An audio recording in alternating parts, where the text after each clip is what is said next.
Le gorille, la force douce menacée de la jungle. Dans les montagnes brumeuses d'Afrique centrale, un géant aux yeux tendres observe en silence.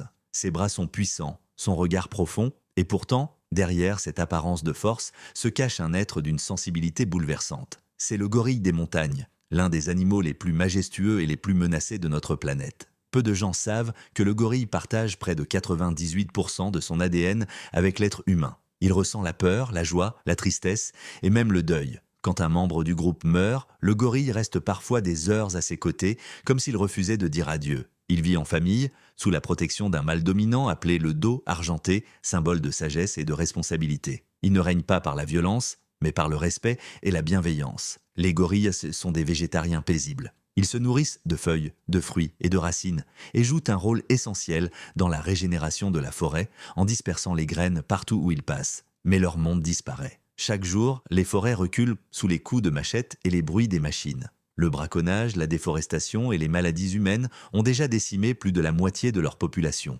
Aujourd'hui, il reste moins de 1100 gorilles des montagnes sur Terre. Un chiffre alarmant, mais pas une fin. Car chaque regard, chaque geste de protection peut encore changer leur destin. Le gorille nous enseigne que la vraie force n'est pas dans la domination, mais dans la douceur, la patience et la solidarité. Il nous rappelle que nous ne sommes pas seuls sur cette planète et que notre survie dépend de celle des autres. Dans son regard, il y a l'histoire du monde.